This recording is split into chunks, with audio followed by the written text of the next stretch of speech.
जय हिंद साथियों, max education में आप सभी का स्वागत है। उम्मीद है दोस्तों आप सभी बेहतरीन होंगे और आप सभी की तैयारी बहुत शानदार चल रही होगी। तो दोस्तों यूपी त्रिपल पेट के एग्जाम 15 और 16 अक्टूबर के होने हैं। संभावना सीरीज में आप सभी के लिए लेकर आया हूं जो कि संपूर्ण सिलेबस के रिवीजन का होगा। इसमें हम लोगों ने हिस्ट्री के 2 वीडियो किए हैं जिसमें हमने लोगों ने 100 क्वेश्चन कंप्लीट किए। आज हम लोग ज्योग्राफी का क्वेश्चन करने वाले हैं और मोस्ट इंपोर्टेंट 50 क्वेश्चन देखेंगे। ज्योग्राफी का पार्ट 1 होगा और पार्ट 2 होगा। 100 क्वेश्चन से ज्योग्राफी के 5 क्वेश्चन इसी क्लास से आपको देखने को दोस्तों मिलेंगे। ठीक है, चलिए मैं आप सभी को एक बार संभावना सीरीज का पूरा सिलेबस अपना दिखा देता हूँ, क्या हमारी रणनीति रहने वाली है देख लीजिए। संभावना सीरीज की बात करेंगे, 3-4 अक्टूबर को हमने हिस्ट्री की है, 5 और 6 अक्टूबर को हम लोग दोस्तों ज्योग्राफी की क्लास करेंगे। उसके बाद मैं आप सभी को बता दूं, उसके बाद 7 अक्टूबर और 8 अक्टूबर को पॉलिटी की क्लास होगी, 9 अक्टूबर को दोस्तों इकोनॉमिक्स की क्लास होगी, 10 अक्टूबर को साइंस और 11 और 12 अक्टूबर को करंट अफेयर के क्वेश्चन होंगे। ठीक है, और ये डेली क्लासेज जो होती हैं वो सुबह 9 बजे होती हैं। ठीक है, तो आप सभी के लिए बहुत इंपॉर्टेंट क्लासेज हैं, आप लोग डेली देखा करेंगे और आप सभी के एग्जाम के लिए बहुत इंपॉर्टेंट होंगी। ठीक है, चलिए बिना देरी के शुरुआत करते हैं आज के पहले क्वेश्चन की। पहला क्वेश्चन क्या कह रहा है, ध्यान से पढ़ेंगे। देखिए पहला क्वेश्चन बहुत सरल है, लेकिन अगर आप ध्यान से पढ़ेंगे तभी सही कर पाएंगे, वरना गलत कर देंगे। क्वेश्चन क्या कह रहा है समझिएगा। क्वेश्चन कह रहा है कर्क व भारतीय मानक समय रेखा कितने समान राज्यों से निकलती है। मतलब आप सभी को वो राज्य बताने हैं, वो कितने राज्य हैं जहां से कर्क रेखा भी गुजरती है और भारतीय मानक रेखा भी गुजरती है। तो आप सभी को बता होगा कर्क रेखा की अगर मैं बात करता हूं दोस्तों, किसकी दोस्तों, कर्क रेखा की। तो कर्क रेखा की अगर मैं बात करता हूं तो कर्क रेखा आप सभी को पता होगा 8 राज्यों से।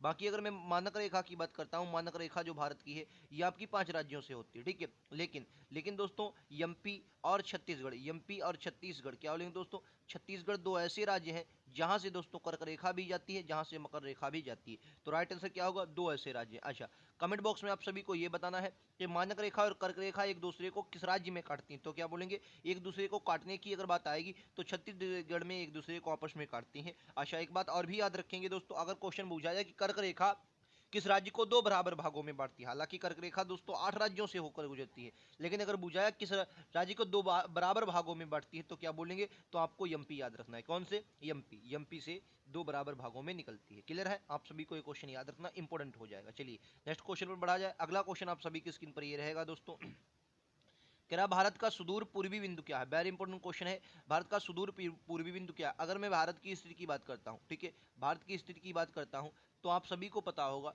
देखिए इस प्रकार से अगर मैं भारत की स्थिति की बात करता हूं तो सबसे पूर्व में आपको क्या देखने को मिलता है, यहाँ का अरुणाचल प्रदेश यहाँ पर पड़ता है। यहाँ पर आपको सबसे पूर्व में अरुणाचल प्रदेश में किबुथु एक स्थान है, क्या दोस्तों, किबुथु, किबुथु आपको देखने को मिलता है। ठीक है, अच्छा यहाँ पर दोस्तों गुजरात है, गुजरात, यहाँ पर गोहार मोती या गोरमाथा देखने को मिलता है। यह आपका लद्दाख वाला वर्तमान में क्षेत्र चल रहा है, यहाँ से आपको क्या इंदिरा कॉल देखने को मिलता है। क्या दोस्तों, कॉल, इंदिरा कॉल देखने को मिलता है। यह आपका कन्याकुमारी इसी को कहते हैं, कन्याकुमारी। अच्छा ये आपका कौन सा है, इंदिरा पॉइंट। ठीक है, तो राइट आंसर क्या होगा, अरुणाचल प्रदेश सबसे सुदूर पूर्वी बिंदु है। ठीक है, चलिए अगला क्वेश्चन। अगला क्वेश्चन क्या कह रहा है, क्वेश्चन दोस्तों कह रहा है कि भारत का कुल देशांतरी विस्तार कितना है। भारत का कुल देशांतरी विस्तार कितना है। वेरी इंपॉर्टेंट क्वेश्चन, आप सभी को ये क्वेश्चन शायद रटा होगा। राइट आंसर क्या होगा आप सभी को बताना है। क्वेश्चन का राइट आंसर क्या, देखो अगर मैं भारत के पूर्वी देशांतरी क्षार की विस्तार, देशांतर क्या होते हैं जो इस तरीके की, ये विस्तार कितना। चलिए मैं अगर इसकी बात करूं तो यहाँ पर आपको गुजरात में देखने को मिलता है 68 डिग्री 7 मिनट। गुजरात में कितना देखने को मिलता है आपको, 68 डिग्री 7 मिनट। ठीक है, 68 डिग्री कितना, 7 मिनट गुजरात में देखने को मिलता है, 68 डिग्री 7 मिनट। उसके बाद अगर मैं बात करता हूँ, उसके बाद आप सभी को देखने को मिलता है 97 डिग्री 25 मिनट, 97 डिग्री 25 मिनट। तो अगर आप यहाँ पर देखेंगे तो कुल मिलाकर जो भारत का विस्तार है वो लगभग कितना, बिल्कुल सही 29 डिग्री 18 मिनट। क्या बोलेंगे दोस्तों, 29 डिग्री 18 मिनट पूर्वी देशांतर। ठीक है, अच्छा 29 डिग्री 18 मिनट पूर्वी देशांतर। आप सभी को पता होगा दोस्तों जो हमारी पृथ्वी है वो कितनी, तो आप क्या बोलेंगे, पृथ्वी 360 डिग्री जो है वो घूमती है कितने घंटे में, तो क्या बोलेंगे 24 घंटे। ठीक है, अगर मैं 2 घंटे की बात करूं, 2 घंटे में कितना घूमती है, तो आप क्या करेंगे, 12 से काटेंगे, 12 पंचे 60, भाई साहब 12 पंचे 1 मिनट कितना, 2 घंटे में कितना डिग्री, 5 डिग्री। 2 घंटे में कितना घूमती है, 5 डिग्री। 12, 1 मिनट दोस्तों मैं गलत कर रहा हूँ कुछ, 12×3=36 होता है, 1 मिनट कितना, 30 डिग्री। 2 घंटे में कितना घूमती है, 30 डिग्री। तो ये 18 मिनट कुछ ही कम है 30 डिग्री से। तो भाई 30 डिग्री से कुछ ही कम है, तभी कहा जाता है कि जो हमारा जो भारत की देशांतरी है उनके बीच कितना अंतर है, 2 घंटे का। ये आप सभी को पता होगा। चलिए अगले क्वेश्चन पे चलते, ये रहेगा भारत की संपूर्ण तटीय सीमा कितनी है आप सभी को बताना, संपूर्ण तटीय सीमा कितनी है, ठीक है। अच्छा, अगर मैं 22,716 किलोमीटर की बात करूं, ये कहेंगे कुल सीमा, भारत की कुल सीमा कितनी है, भारत की कुल सीमा कितनी है, तो क्या बोलेंगे, ये है कुल सीमा 22,716 किलोमीटर, ठीक है। अच्छा, 15,200 किलोमीटर की अगर मैं बात करता हूं, ये भारत को कुल स्थलीय सीमा, क्या बोलेंगे दोस्तों, स्थलीय सीमा, स्थलीय सीमा कितनी, स्थलीय सीमा, स्थलीय सीमा कितनी है, तो क्या बोलेंगे 15,200 किलोमीटर, ठीक है। अच्छा, मुख्य तटीय भूमि की सीमा की बात करें, मुख्य तटीय भूमि की, अच्छा अगर इसमें पूछा गया संपूर्ण तटीय भूमि, तो संपूर्ण तटीय भूमि कितनी होगी, वो होगी 7516, ठीक है, 7516 होगी संपूर्ण भूमि, ठीक है। और अगर अगर पूछा जाए मुख्य तटीय भूमि, मतलब जो अंडमान निकोबार है और लक्षद्वीप है, इनको छोड़ दिया जाए तो आपकी इतनी है, ये मुख्य है, मुख्य तटीय भूमि, ठीक है, मुख्य तटीय भूमि, ठीक है, मुख्य तटीय भूमि याद रखेंगे। फिलहाल राइट आंसर विकल्प उत्तर ए होगा। अगले क्वेश्चन पर चलते हैं, ये रहेगा, मध्य भारत को नेपाल में किस नाम से जाना जाता है। आपने अगर मैं भारत की स्थिति की बात करता हूँ, सबसे ऊपर आपको काराकोरम श्रेणी, उसके बाद आपको लद्दाख श्रेणी, फिर आपको जास्कर श्रेणी देखने को मिलती है, ठीक है, फिर आपका मेन हिमालय देखने को मिलता है, उसके बाद आपको देखने को मिलता है मध्य हिमालय, जो कि आपका टुकड़ों में है, कहाँ है, जो कि आपका टुकड़ों में, ठीक है। सबसे मध्य हिमालय की मोस्ट इंपोर्टेंट और सबसे बड़ी श्रेणी कौन सी, पीर पंजल, कौन सी है दोस्तों, पीर पंजल। उसके बाद आपको धौलाधर देखने को मिलती है, क्या बोलेंगे, धौलाधर देखने को मिलती है, ठीक है। उसके बाद कुमायूं देखने को मिलता है आपको उत्तराखंड में, और नेपाल में इसको क्या कहते हैं, बिल्कुल सही, मध्य हिमालय नेपाल में क्या कहते हैं, महाभारत। ये नेपाल में मान लो तो ये महाभारत हो जाए, कहाँ पर दोस्तों, महाभारत, राइट आंसर क्या होगा, महाभारत, ठीक है। अच्छा, नागटिब्बा ये यूके में देखने को मिलता है, नागटिब्बा दोस्तों यूके में देखने को मिलता है, नागटिब्बा, ये मैंने क्या बोला, नागटिब्बा, इसे कुमायूं या नागटिब्बा बोलते हैं, क्या बोलेंगे, नाग टिब्बा बोलते हैं, क्लियर है, नाग टिब्बा, और उधर महाभारत, क्लियर। नेक्स्ट क्वेश्चन ये रहा आप सभी की स्क्रीन पर, क्या म्यांमार के साथ भारत के कितने राज्य सीमा बनाते हैं, ठीक है। अगर मैं इस तरीके, ये सिक्किम आपका हो जाएगा, फिर ये आपका भूटान हो जाएगा, इस तरीके के आपका इधर अरुणाचल प्रदेश देखने को मिलेगा, ये आपका एपी है, ठीक है। यहाँ पर आपका नागालैंड, ठीक है, ये आपका मणिपुर हो जाएगा, मणिपुर, ठीक है, ये आपका मिजोरम। तो कुल मिलाकर कितने, 4 राज्य सीमा साझा करते हैं, कितने, 4 राज्य सीमा साझा करते हैं, किससे, म्यांमार से, ठीक है, याद रखेंगे दोस्तों। चलिए दोस्तों, अगले क्वेश्चन पे चलते हैं। अगला क्वेश्चन क्या कह रहा है, कह रहा है निम्नलिखित में से प्रायद्वीपीय नदी तंत्र में कौन सी नहीं आती। प्रायद्वीपीय नदी तंत्र की बात की जाए तो आप सभी को पता है, देखिए प्रायद्वीपीय भारत की कौन सी नदियां होती हैं, इस तरफ की, ये जो नदियां होती हैं, यानी कि ये कैसे, वर्षा पर आधारित नदियां होती हैं, इस वाले क्षेत्र में रहती हैं, और ज्यादातर ये बंगाल की खाड़ी में गिरती हैं। कहाँ पर दोस्तों, बंगाल की खाड़ी में गिरती हैं, ठीक है, याद रखेंगे, बंगाल की खाड़ी में गिरती है, तो इनको क्या कहा जाता है, प्रायद्वीपीय तंत्र की नदियां कहा जाता है। तो गंगा, गंगा दोस्तों ये प्रायद्वीपीय तंत्र की नदियां नहीं, बल्कि ये हिमालयी नदी है, क्या बोलेंगे दोस्तों, ये हिमालयी नदी है, हिमालय से अपना जल प्राप्त करती है, ठीक है, जल प्राप्त करती है, और साल भर सदाबहारी नदी भी कहा जाता है, ठीक है, याद रखेंगे। अगला क्वेश्चन, क्या निम्नलिखित में से सतुद्री का प्राचीन नाम क्या था, वेरी इंपॉर्टेंट क्वेश्चन। जैसे सतुद्री, बहुत इंपॉर्टेंट क्वेश्चन है, लगातार एग्जाम में पूछे जाते, पुराने नाम आपके एग्जाम में बनते हैं, ठीक है। देखिए पंचनद की ये सभी नदियां हैं, सतुद्री जो थी वो सतलज का पुराना नाम था, ठीक है। जो व्यास था, व्यास को वितिस्ता कहा जाता था, क्या बोलेंगे, व्यास को वितिस्ता, सॉरी वितिस्ता झेलम को कहते थे, माफी चाहेंगे दोस्तों, वितिस्ता जो था झेलम को कहते थे, ठीक है। विपाशा कहते थे, व्यास को क्या कहते हैं, विपाशा, विपाशा, विपाशा किसको कहते थे, व्यास को।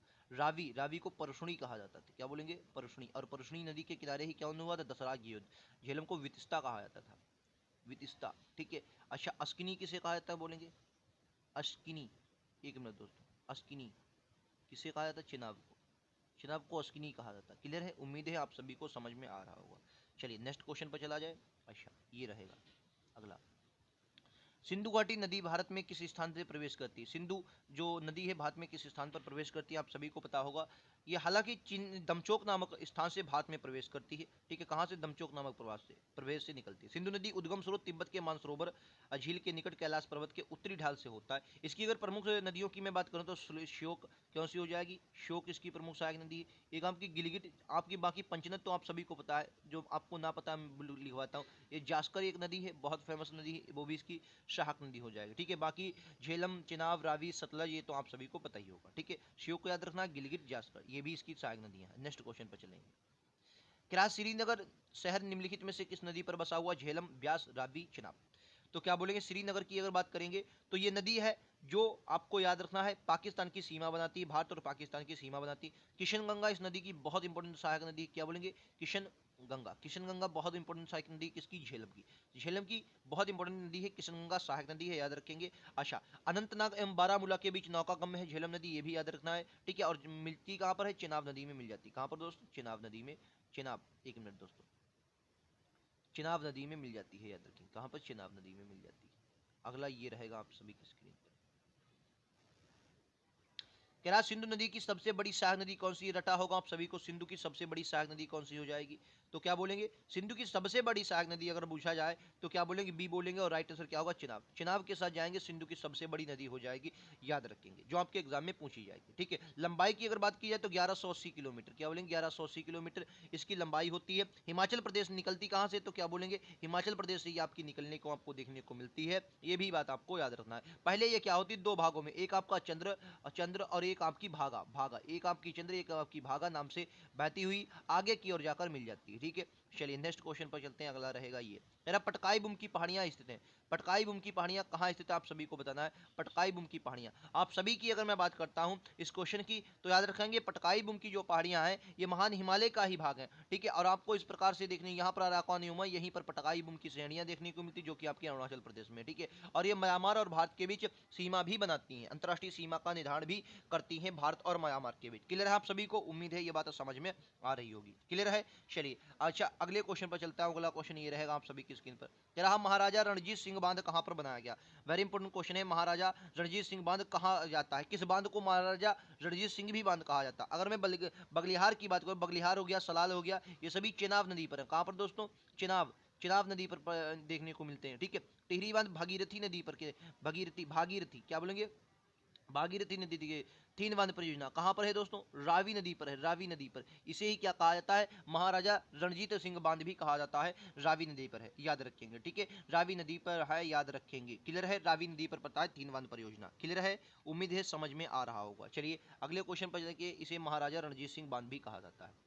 अगला क्वेश्चन कह रहा है कि कौन सी केरल की गंगा कहा जाता है, किस नदी को केरल की गंगा कहा जाता है। वेरी इंपॉर्टेंट क्वेश्चन है, इस नदी को क्या कहते हैं, पेरियार नदी। क्या बोलेंगे, पेरियार नदी कहते हैं, पेरियार नदी। इस पर इडुक्की बांध बहुत फेमस है, लगातार एग्जाम में आता है, क्या बोलेंगे दोस्तों, इडुक्की बांध। इडुक्की बांध जो है इस पर बहुत फेमस है, इडुक्की बांध कहाँ पर है, इडुक्की बांध जो है ये यहीं पर है, इडुक्की बांध। ठीक है, पेरियार नदी पर ही होता है। ठीक है, इसे केरल की जीवन रेखा भी कहा जाता है, क्या, केरल की गंगा और केरल की जीवन रेखा, केरल की जीवन रेखा भी कहा जाता है, याद रखें, केरल की जीवन रेखा भी कहा जाता है। क्लियर है, चलो नेक्स्ट पर चलेंगे, ये रहेगा आप सभी की स्क्रीन पर अगला क्वेश्चन, कह रहा अलकनंदा और भागीरथी नदियों के संगम पर स्थित है, विष्णुप्रयाग, देवप्रयाग, रुद्रप्रयाग या कर्णप्रयाग। अलकनंदा और भागीरथी के नदियों पर कौन सा स्थित है, क्या बोलेंगे, अलकनंदा और भागीरथी नदियों के बीच का मतलब संगम पर क्या स्थित है। अगर मैं कर्णप्रयाग की बात करता हूं तो ये अलकनंदा और प्रयाग नदियों के बीच देखने को मिले, क्या बोलेंगे दोस्तों, अलकनंदा, एक मिनट पिन बढ़िया नहीं चल रहा, माफी चाहेंगे दोस्तों, अलकनंदा, अलकनंदा और नदी कौन सी है, एक आपकी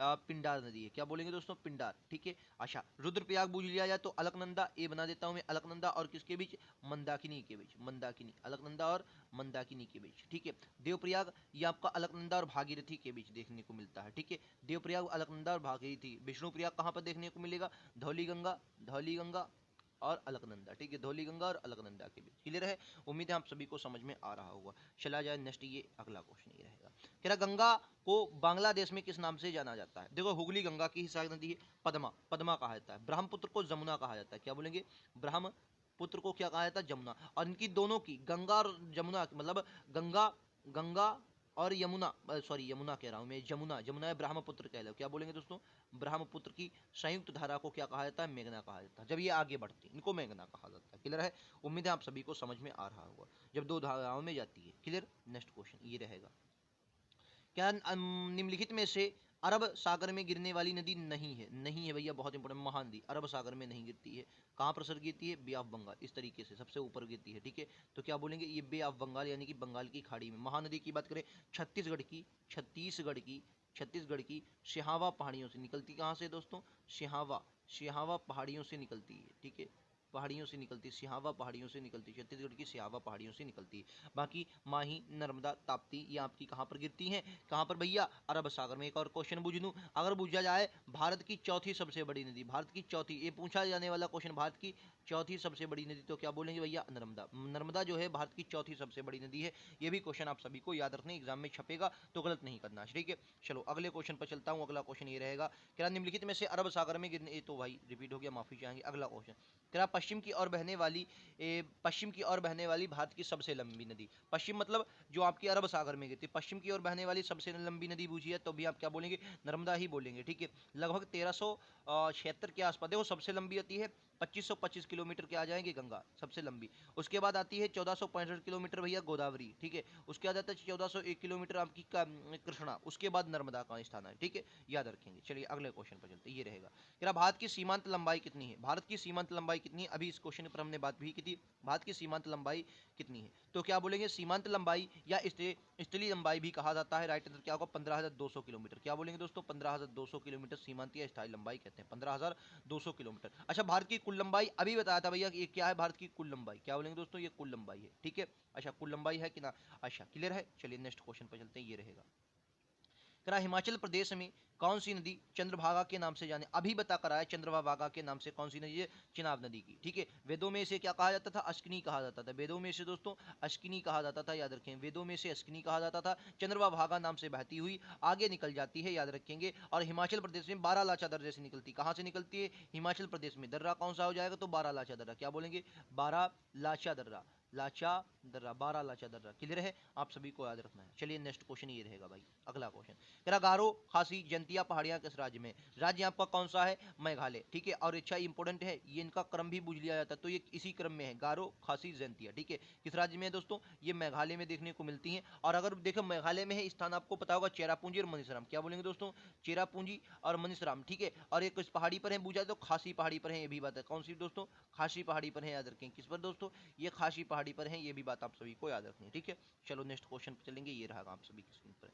भारत के कौन से राज्य में को लोकटक झील स्थित है? भारत के किस राज्य में? इसे दोस्तों लोकटक झील, वेरी इंपॉर्टेंट क्वेश्चन है। क्यों है ये इंपॉर्टेंट झील, इसलिए मैं आप सभी को बता दूं। देखो, लोकटक झील केबुल लामजाओ राष्ट्रीय पार्क स्थित है, जिसे तैरता हुआ राष्ट्रीय पार्क भी कहा जाता है। यहाँ पर द्वीप जो पाए जाते हैं, इनके जो द्वीप यहाँ पर पाए जाते हैं, बहुत इंपॉर्टेंट है। लोकटक झील में पाए जाने द्वीपों को क्या कहा जाता है, तो क्या बोलेंगे, फ्यूमिड कहा जाता है। क्या बोलेंगे दोस्तों, यहाँ फ्यूमिड कहा जाता है, पाए जाने वाले द्वीपों को फ्यूमिड कहा जाता है, ये भी बात आप सभी को याद रखनी है। साथ ही क्वेश्चन और भी याद रखना है दोस्तों। क्वेश्चन क्या है, लोकटक झील में केबुल लामजाओ तैरता हुआ बाघ। क्या बोलेंगे दोस्तों, कैबुल लामजाओ, कैबुल लामजाओ, कैबुल लामजाओ तैरता हुआ एकमात्र राष्ट्रीय पार्क भी स्थित है, ये भी बात आप सभी को याद रखना, ठीक है। अच्छा, लोकटक झील कहाँ पर है, मणिपुर की इसे जीवन रेखा भी कहा जाता है। क्या बोलेंगे दोस्तों, मणिपुर की जीवन रेखा बुझी है, तो भी बुझेगी। और एक बात रखना है, मणिपुर के दक्षिण भारत की सब एकमात्र मीठे पानी की झील को वो भी बोली जाए लोकटक झील, और दक्षिण भारत की सबसे बड़ी झील बुझाए तो भी आपको बताना लोकटक झील ही है, ठीक है। चलो नेक्स्ट क्वेश्चन ये रहेगा।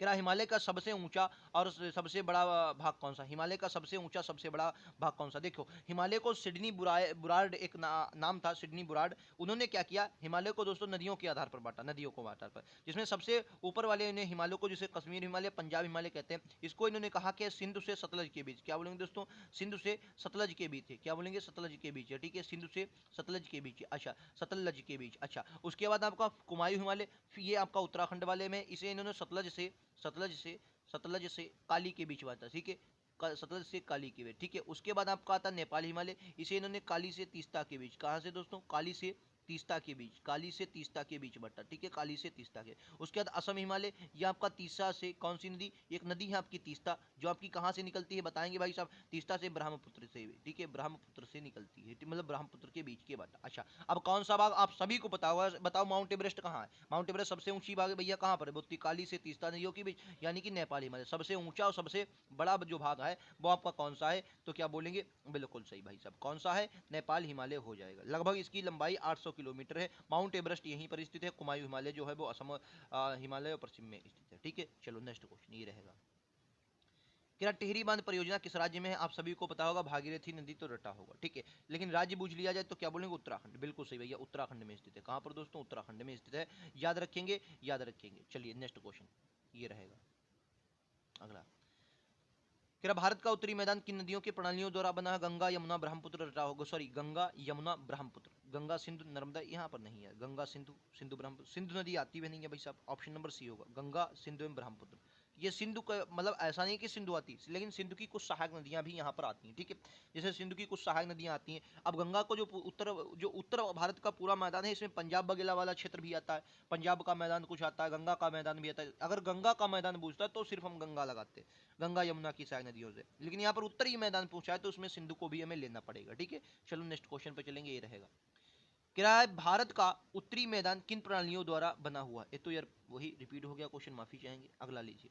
क्या निम्नलिखित में से विश्व की सबसे ऊंची पर्वत श्रृंखला कौन सी है? बताओ भाई साहब। अगर सबसे लंबी पूछा जाए तो क्या बोलेंगे? एंडीज। ये क्या है? विश्व की सबसे लंबी और कहां पर पड़ती है? साउथ अमेरिका, या कह सकते हैं दक्षिण अमेरिका में। कहां पर दोस्तों? दक्षिण अमेरिका में पड़ती है, दक्षिण अमेरिका महाद्वीप में पड़ती है, याद रखें, दक्षिण अमेरिका महाद्वीप में पड़ती है, याद रखेंगे, छपने वाले क्वेश्चनों के साथ जाएगा, ठीक है।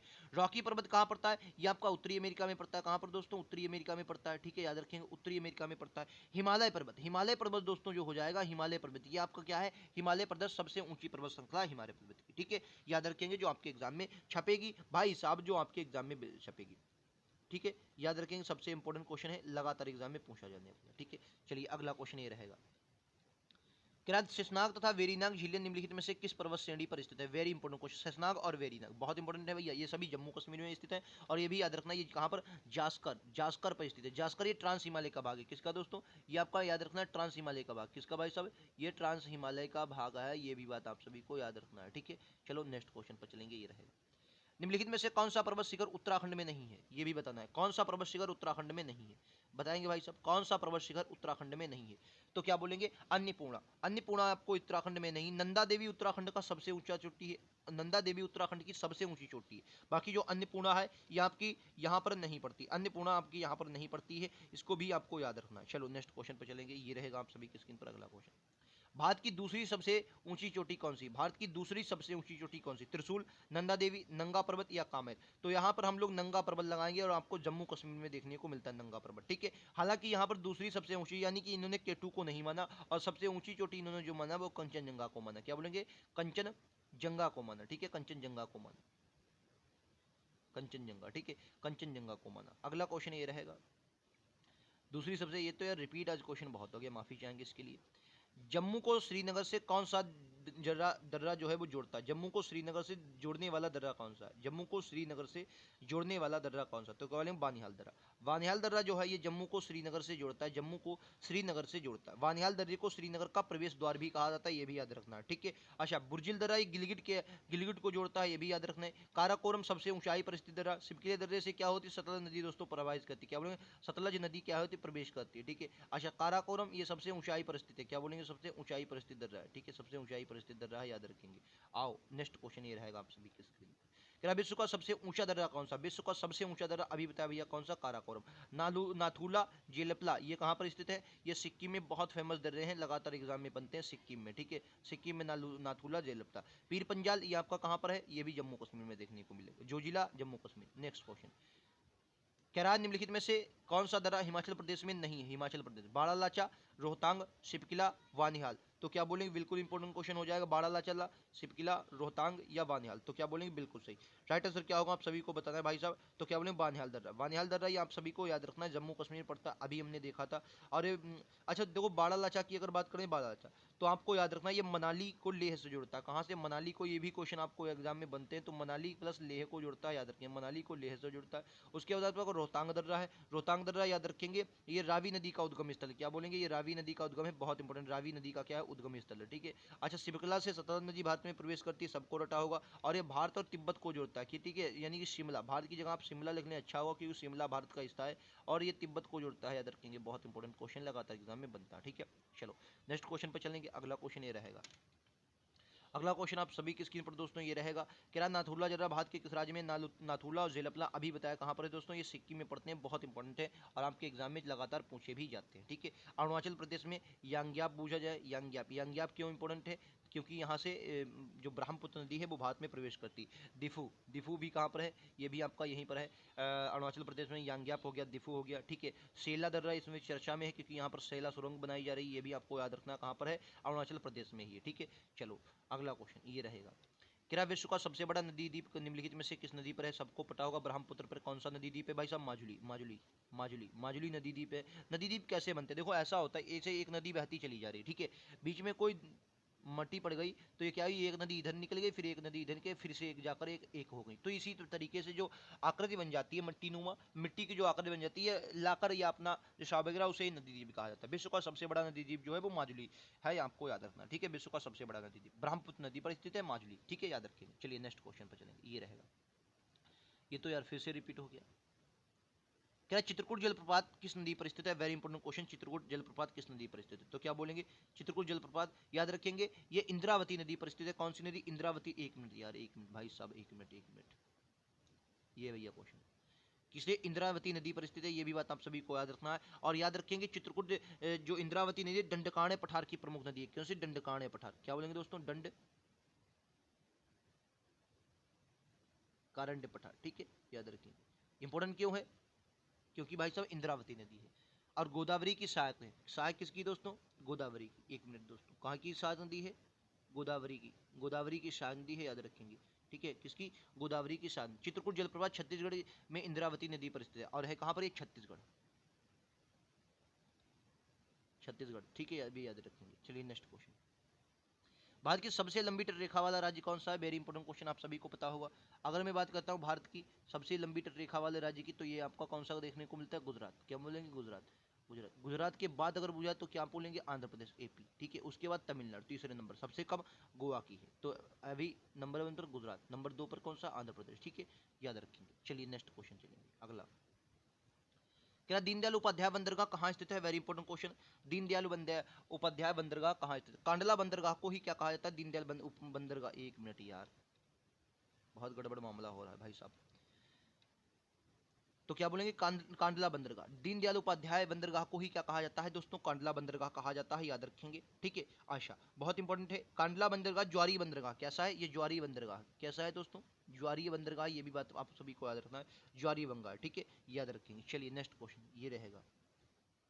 भारत में कॉफी बंदरगाह किसे कहा जाता है? हालांकि विश्व में कॉफी बंदरगाह ब्राजील में स्थित है, साओ पोलो संटोस, ठीक है। यहाँ से काफी रेल भी चलती है साओ पोलो से संटोस तक। अच्छा, आपको बताना है भारत का कॉफी बंदरगाह किसे कहा जाता है? तो क्या बोलेंगे? बिल्कुल सही, न्यू मंगलोर बंदरगाह को कहा जाता है। न्यू मंगलोर बंदरगाह को कहा जाता है, याद रखेंगे। और ये कहाँ पर? कर्नाटक में स्थित। कहाँ पर दोस्तों? कर्नाटक में स्थित। कहाँ पर दोस्तों? कर्नाटक में स्थित है, याद रखेंगे। न्यू मंगलोर भारत का काफी बंदरगाह भी कहा जाता है, इसे याद रखेंगे। सेंटोस बंदरगाह जो है विश्व का काफी बंदरगाह कौन सा होता है? सेंटोस। विश्व का अगर पूछा है तो मैंने क्या बोला? अभी ब्राजील में है ये सेंटोस। सेंटोस ये कहाँ पर है? ब्राजील। इसे विश्व का कहा जाता है, याद रखेंगे, विश्व का कहा जाता है, ठीक है। नेक्स्ट ये रहेगा। भारत का सबसे आधुनिकतम बंदरगाह, वेरी इंपॉर्टेंट क्वेश्चन। भारत का सबसे आधुनिकतम बंदरगाह कौन सा है? भारत का सबसे आधुनिकतम बंदरगाह कौन सा है? आप सभी को बताना है। भारत का सबसे आधुनिकतम बंदरगाह, तो क्या बोलेंगे? जवाहरलाल नेहरू बंदरगाह। जवाहरलाल नेहरू बंदरगाह ये क्या है? ये सबसे आधुनिकतम बंदरगाह है। नहावा शेवा इसे, इसका पुराना नाम नहावा शेवा। क्या बोलेंगे? एक मिनट दोस्तों, नहावा शेवा, ठीक है, याद रखें। नहावा शेवा बंदरगाह, नहावा शेवा बंदरगाह, जवाहरलाल नेहरू बंदरगाह, ठीक है। महाराष्ट्र में बंदरगाह का विकास मुंबई का भार कमने के लिए हो, या आधुनिकतम बंदरगाह, ठीक है। चलिए नेक्स्ट क्वेश्चन। जोग जलप्रपात कौन सी नदी पर? जोग बूझे, गरसोप्पा बूझे, शरावती नदी पर है। कहाँ पर? शरावती। कहाँ पर पड़ते हैं दोस्तों? राज्य बूझा, कर्नाटक, ठीक है, कर्नाटक।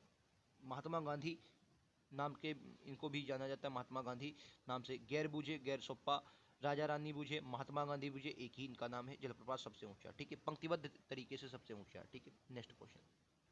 भारत का एकमात्र सक्रिय ज्वालामुखी अंडमान निकोबार में, उत्तरी अंडमान में देखने को मिलता है। नाम क्या है? बैरन द्वीप, ठीक है, बैरन द्वीप है, आप सभी को याद रखना। नारकोंडम भारत का सुषुप्त ज्वालामुखी। क्या बोलेंगे? सुषुप्त, सुषुप्त ज्वालामुखी, याद रखेंगे, ठीक है, इंपॉर्टेंट है, याद रखें। वैरनद्वीप कहाँ पर है? ये उत्तरी अंडमान और मध्य अंडमान के बीच स्थित है। उत्तरी अंडमान, आप उत्तरी अंडमान लिख लें, ज्यादा इंपॉर्टेंट रहेगा। उत्तरी अंडमान, अंडमान भी कई भाग में, उत्तरी अंडमान, मध्य अंडमान का निकोबार वगैरह है, ठीक है। चलिए नेक्स्ट क्वेश्चन पर चलते हैं। अगला क्वेश्चन ये रहेगा दोस्तों।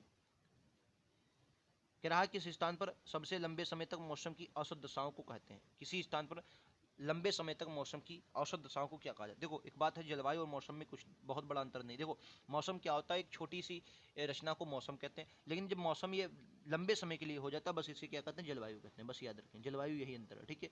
मतलब जो कम समय के लिए होती है उसे मौसम, और यही मौसम की जो दशा लंबे समय के लिए हो जाती है इसे जलवायु कहा जाता है, ठीक है। राइट आंसर सी होगा। नेक्स्ट ये रहेगा। मानसून शब्द की किस भाषा के शब्द से बना है? मानसून शब्द किस भाषा के शब्द से बना है? मानसून। तो राइट आंसर क्या होगा? डी, अरबी भाषा के शब्द से बना है मानसून। ऑप्शन नंबर डी के साथ जाएंगे, अरबी भाषा से बना है मानसून, ठीक है। नेक्स्ट क्वेश्चन ये रहेगा। भारत में किस प्रकार की जलवायु पाई जाती है? Very important question. भारत में किस प्रकार की जलवायु पाई जाती है? तो क्या बोलेंगे? ऑप्शन बी के साथ उष्णकटिबंधीय मानसूनी जलवायु। उष्णकटिबंधीय मानसूनी जलवायु भारत में पाई जाती है। उष्णकटिबंधीय मानसूनी जलवायु भारत में पाई जाती है। क्या बोलेंगे दोस्तों? भारत में पाई जाती है, ठीक है। नेक्स्ट है ये रहेगा आप सभी की स्क्रीन पर। तो आपके क्वेश्चन यहीं तक समाप्त हुए। बाकी संभावना सीरीज लगातार मैं आप सभी के लिए लेकर आया हूँ, एक बार देख लीजिए। अक्टूबर में जो हमारी 6 अक्टूबर को यानी कि कल की क्लास है, इसको भी ना देखें, आज 5 अक्टूबर की हमने क्लास की है। बहुत बेहतरीन क्लास रही। 50 स्कोर आपका कितना रहा 50 में से जरूर बताइए, बेहतरीन क्वेश्चन थे, ठीक है। ज्योग्राफी के उम्मीद है आपको एक वीडियो कल और लेकर आऊंगा, उससे बाहर आपका ज्योग्राफी का कोई भी क्वेश्चन नहीं जाएगा। जो भी क्वेश्चन बनेगा दोस्तों यही से बनेगा, ठीक है। बाकी दोस्तों लाइक से सब्सक्राइब जरूर करें। क्लास अच्छी लगी हो, बेहतरीन लगी हो, चैनल पर नए हैं तो जरूर सब्सक्राइब कर लें। आने वाले हर नोटिफिकेशन अपडेट के लिए बेल आइकन दबा लें, ताकि आपको क्लासेस के नोटिफिकेशन मिलते रहें। लगातार आप सभी के लिए कुछ ना कुछ लेकर आता हूँ, ठीक है। आज के लिए इतना ही। थैंक यू दोस्तों। जय हिंद, जय भारत।